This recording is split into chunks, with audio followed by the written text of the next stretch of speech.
Hey besties, welcome back to Coffee, Crochet, and Conversation. Hopefully those of you that were affected by Winter Storm Fern are getting shoveled out and you're staying warm. So, first things first, this week has been a lot. The stress from current events. There was another U.S. citizen that was fatally shot by ICE on the streets of Minneapolis. Photos, videos, it hit my nervous system way harder than I expected. Like, I can feel it physically. My back seized up, my shoulders are tight, my neck hurts. So, in all honesty, we had to take a break from training this week. Which lines up kind of perfectly with Mother Nature's mood too. Because after we got a foot of snow from Winter Storm Fern, a cold front came in. And it is so brutal that the wind chill is hitting negative 24 degrees Fahrenheit. My basement feels like an ice cave. Like, I swear if I go down there, I'm going to find a frozen cave woman underneath my yoga mat. So before we dive in today, let me set the tone. Today's episode is not a sad autism story. We're not here to pathologize autism or paint it like some tragic detour that you have to mourn. Autism is not a tragedy. It's not a detour. And it's not something to fix. Don't get me wrong. Some days parenting with autism feels like it's on hard mode. It's like you're playing life on expert with no pause button. But other days, it can be unexpectedly hilarious, beautifully tender, and wildly human. And I want you to hear this clearly. What I am sharing today is a lived experience. It's kind of like thinking the pattern says beginner, and then we discover along the way that it's clearly labeled Master Yarn Wizard. Because, spoiler alert, nobody hands you a manual at the birth of your child. You don't get a new one, when they're diagnosed. It's kind of like adulthood. They don't give you one when you turn 18 either. So we're all just making it up with the tools we can find that work. And the coffee we drink. Take a sip of coffee, take a deep breath, and let's talk real life.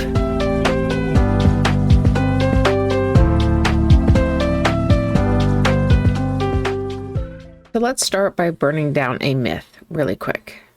This idea of normal parenting path. Because even without autism, no two kids are the same. Ever. Even twins and multiples, no matter how much they look alike, they can be completely opposite. The whole concept of this normal parenting is basically a marketing scam they use to sell you to get you to join the club. Kind of like a timeshare. Everyone smiles in the brochures, but nobody mentions the rising fees and suddenly wondering how you got here and why nobody warned you that every year it gets more and more expensive. When autism enters the picture, people assume there's this massive moment of grief. Like you're supposed to mourn the child you thought you were getting.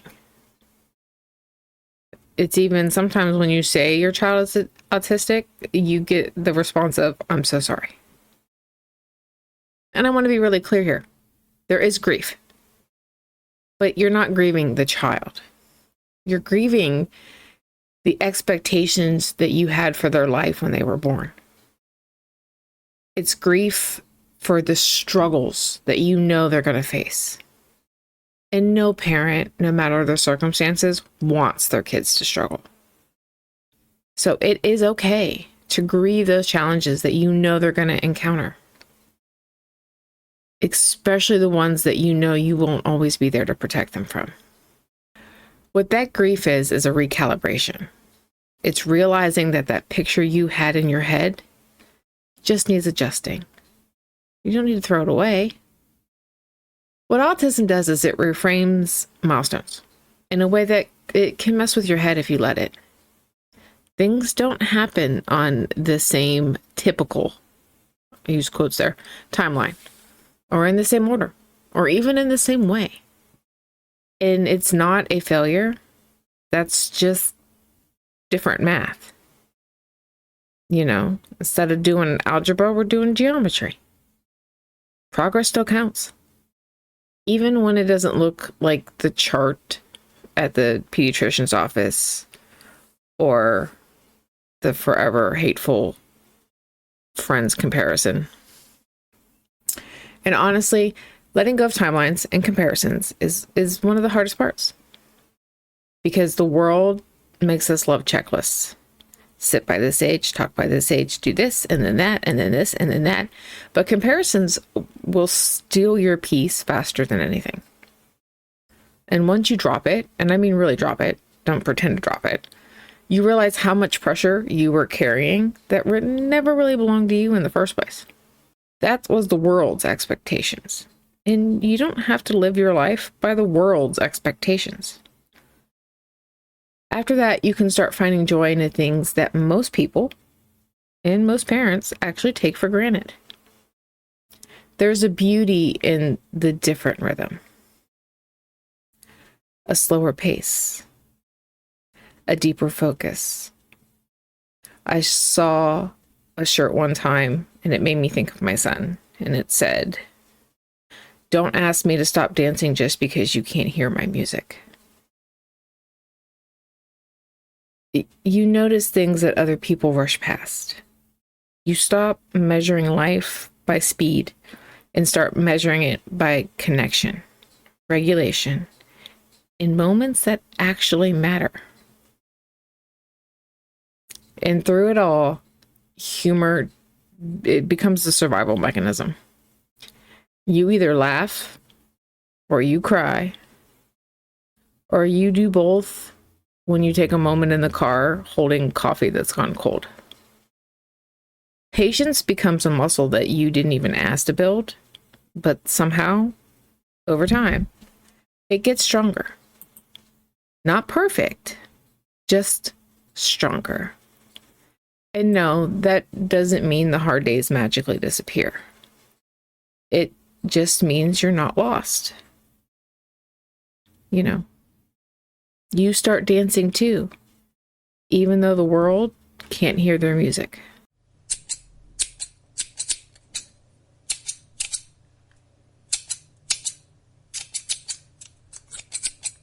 Let's do today's Stitch Happen stories. This is, again, when my kids were younger. One thing that I don't think people talk about enough when it comes to parenting autistic kids is the destruction. And I don't even mean in like a malicious, they're breaking things on purpose because they're mad kind of way. This destruction, it just happens. It's like expensive things have a personal vendetta against them. Things get broken constantly. TVs, toys, stuffed animals, random household items you didn't even know were within their reach. I swear, my son could just walk into the room and the coffee maker will break. Nobody knows why. Everyone just kind of stares at it like a ghost is going to fly out. My best advice, honestly, if you can afford it, you start buying things in doubles or triples, and always, I can't stress this enough, get the insurance. There is something about autism and gravity teaming up that's like, hey, let's see what breaks today. So for this story, one time my son, my younger one is my autistic son. He was in his bedroom with his brother and they were playing and everything was normal. Noise, chaos, sibling energy. And then it got quiet. And any parenting listening right now knows silence is never peace. Silence is the warning bell. silence will kick in your fight or flight, like into high gear, faster than anything else ever could. And then suddenly, boom. And then a clang. And then dreaded silence again. So now I'm frozen, heart pounding, because fight or flight. I'm listening. I'm waiting. I'm trying to hear anything. Crying, yelling, screaming, pain noises. Nothing. Which somehow makes it worse. Because now you're doing mental math. Are they hurt? Is something very expensive did? Do I have a backup? Did my husband, for the 100th time, forget to buy the insurance? So you sit there debating. Do I go in immediately? Or do I take 3 more seconds to emotionally prepare for whatever destruction is waiting for me? Because honestly, it's going to make me laugh, cry, scream, or all of the above. So while I'm standing there having this internal debate, my youngest yells, very confidently, from his bedroom, "Don't worry, I can fix it. I got it." And now I'm torn. Because on one hand, Figget is objectively adorable, and I am trying not to laugh. On the other hand, I am 100% certain he cannot fix it. Whatever it is. Again. And he will probably make it worse or manage to summon a demon along in the process. So now I'm walking down the hallway, laughing, bracing myself at the same time, knowing full well that we're either fixing something or replacing something again. And honestly, this is just part of it. You learn to laugh where you can, ensure what you love, and accept that I got it doesn't always mean what you want it to mean. So just do your best to fix it and move on.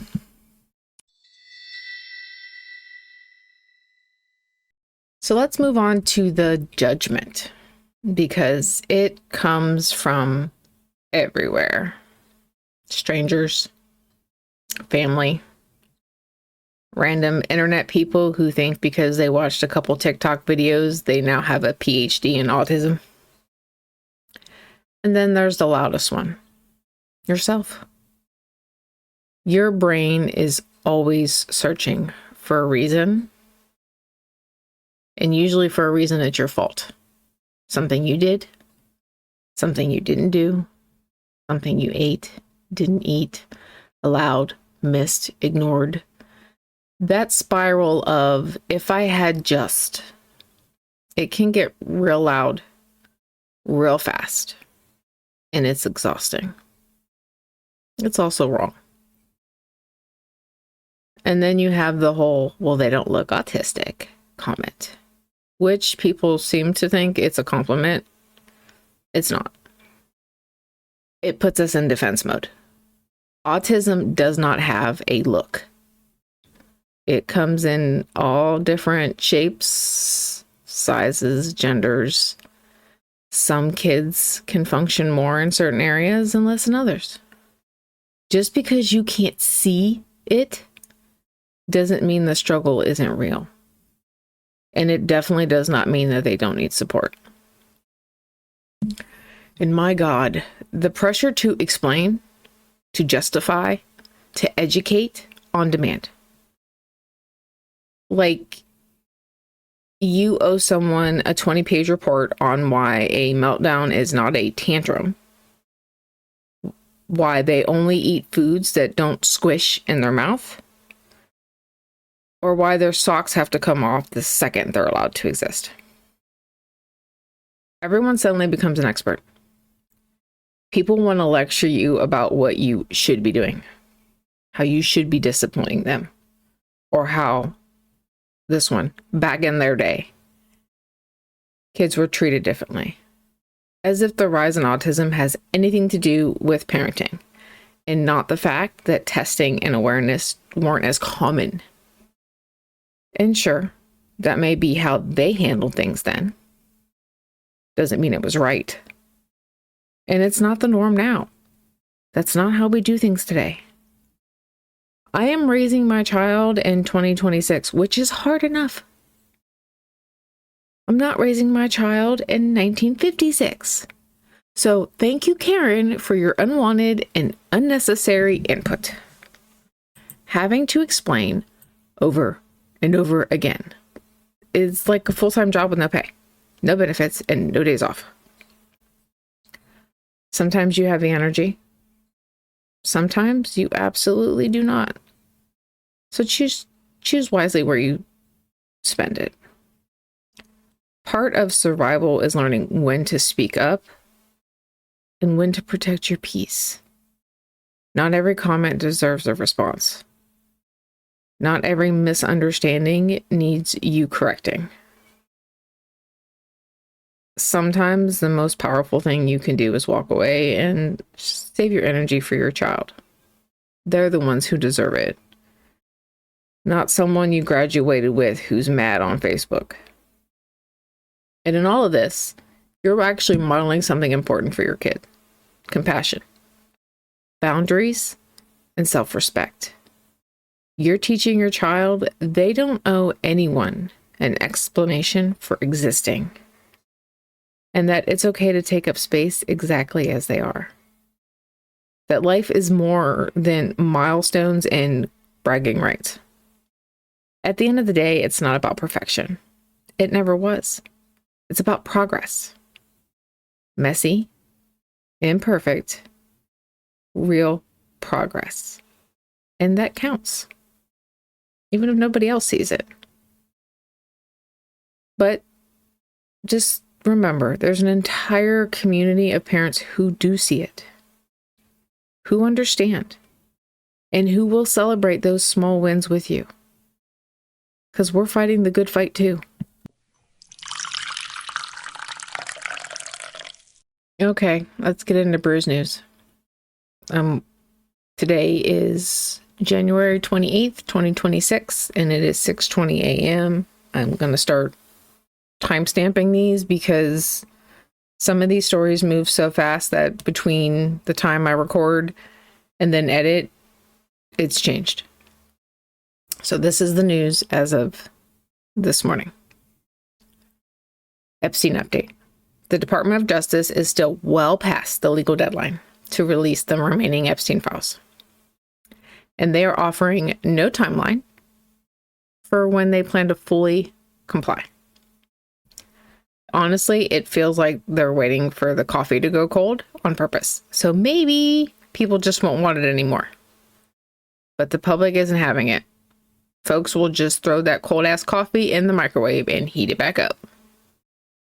Oversight Chair James Comer has been all over the news blasting the Clintons for refusing to appear for a closed-door deposition, calling it a violation of congressional authority.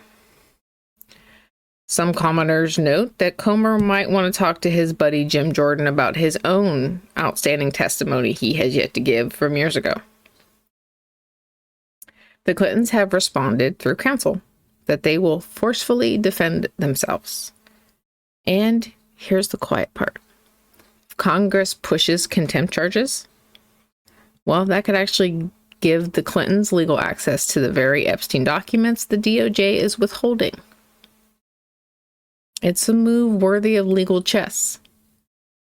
And it shows what happens when loyalty is valued over qualifications and experience. And it also shows what happens when that loyalty collides with people who actually know the law. So let's talk about ICE, DHS, Minnesota, and beyond. The situation with ICE and federal immigration enforcement continues to escalate, especially in Minnesota. Kids are getting caught in this chaos.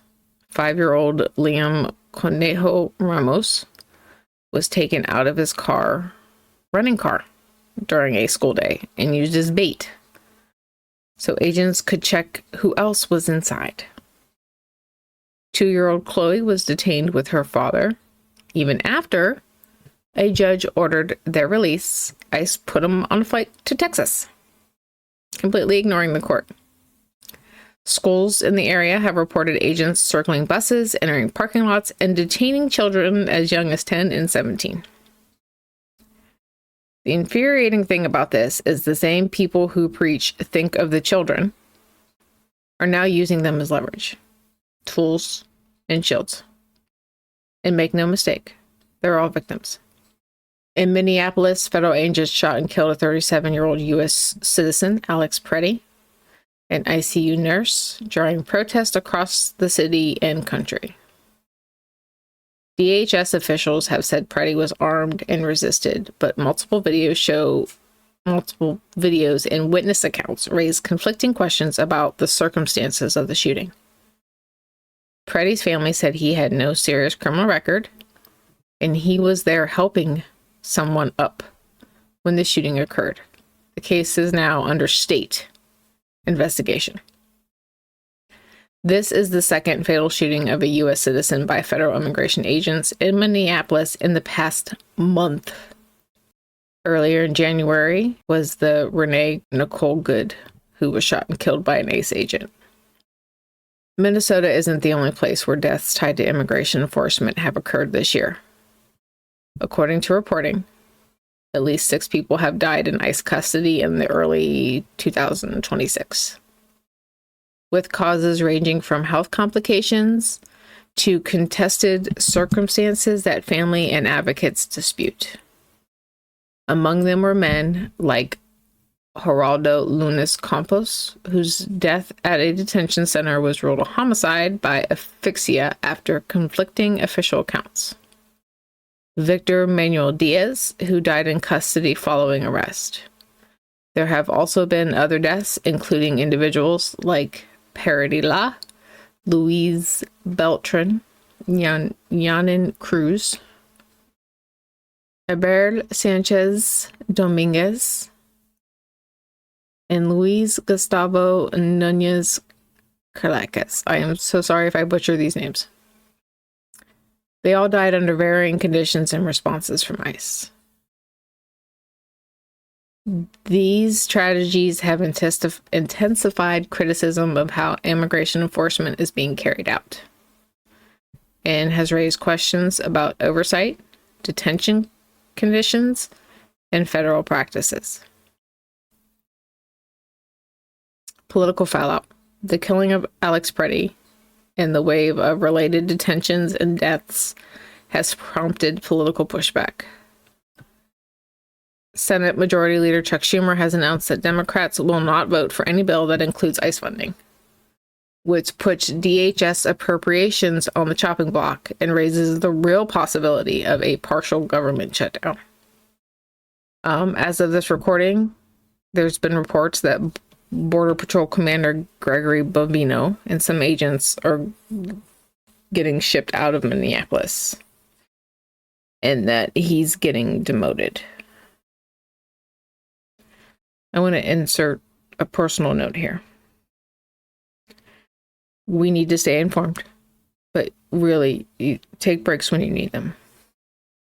I learned the hard way this week between going through the Epstein files that has been released, keeping up on the news, tracking down who died.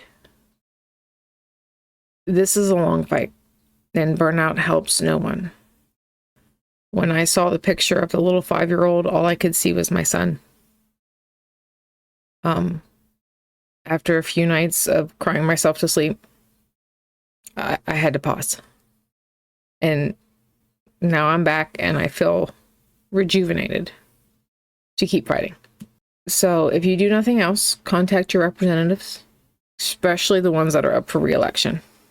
They're listening now more than ever, because politicians tend to pay attention when their seats are on the line. All right, we've had some heavy. Let's talk about finding joy. One thing nobody really warns you about are the good surprises. For me, one of the biggest things is the hug. For some reason, my son gives the best hugs. There's this like warmth and love that just exists. There's no performance, no expectations. And when they grab a hold of you, it washes over you. It's grounding. It's steady. And in that moment, everything feels right in the world. It's honestly, it's an amazing thing when you experience it. I tell everybody my son gives the best hugs. There's also a depth that comes with it. Their perspectives are different. Their honesty is unfiltered. And their humor is definitely unexpected. They notice things that you never see. And conversations end up in places that you couldn't plan on it, even wild fiction rides. Those authors couldn't come up with some of the stuff they come up with. You learn to listen differently and see the world through their eyes. Finding joy also means redefining what success looks like in your household. You have to meet them where they are, not where you want them to be.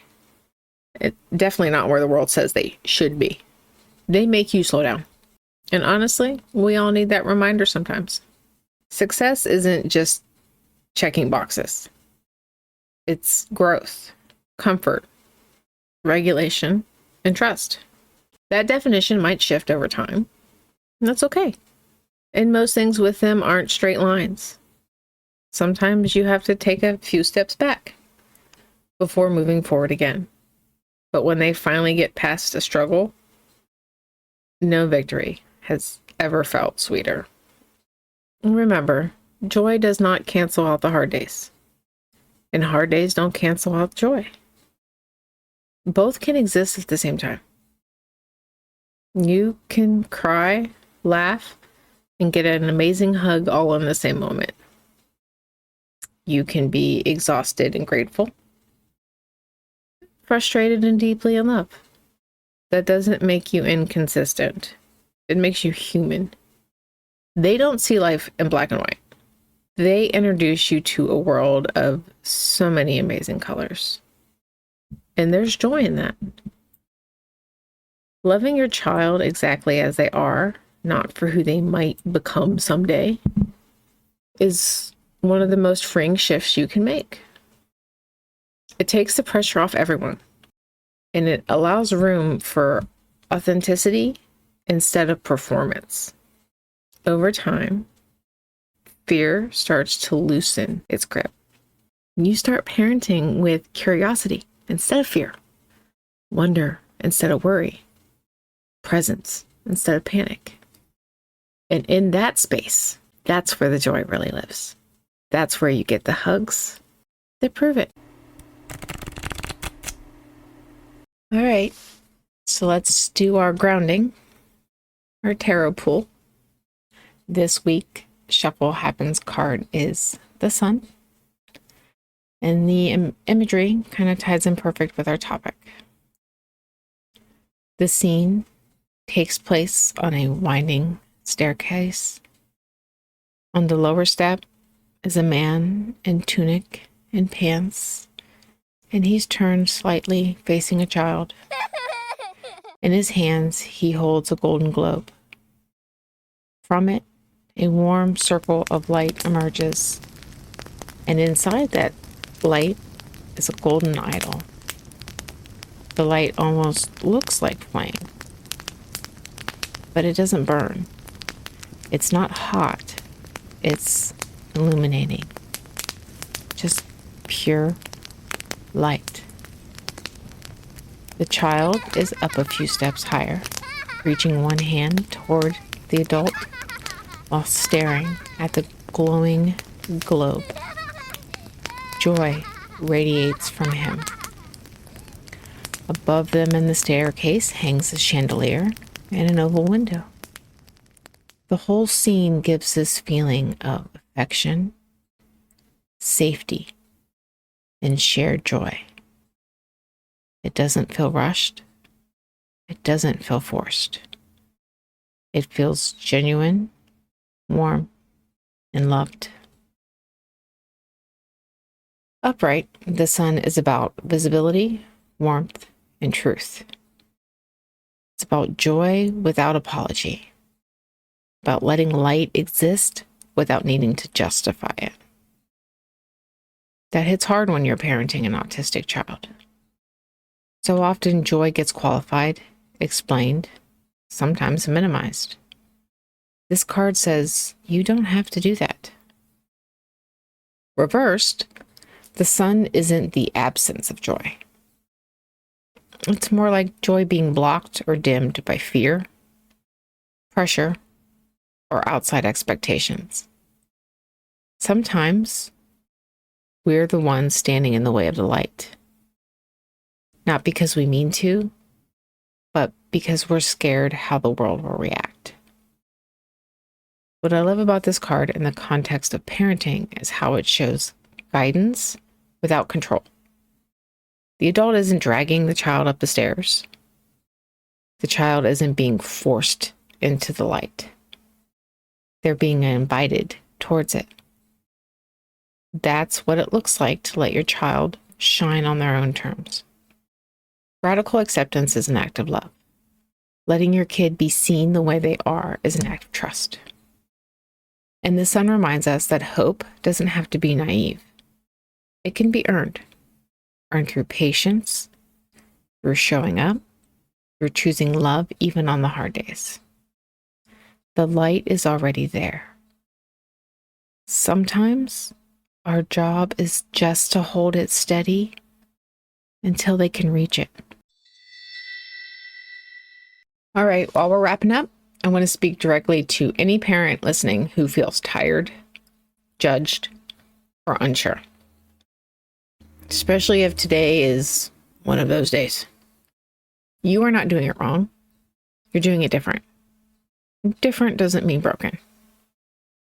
Progress still counts, even when it's invisible, even when nobody claps, especially when it looks nothing like the chart, the timeline, or the story you thought you'd be living. If you showed up today, that mattered. I see you. I see your struggles. And I'm in your corner.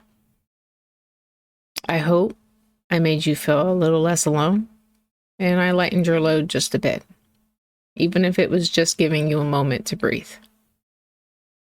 I also hope this episode gives you permission to breathe, to soften, to offer a little more grace. Grace for others, yes, but especially grace for yourself. As always, if this episode resonated with you, please like, share, and subscribe. Feed the algorithm monster. It helps get these conversations into the spaces where they're needed. So until next time, keep your stitches sassy, your coffee strong, and your spirit grounded.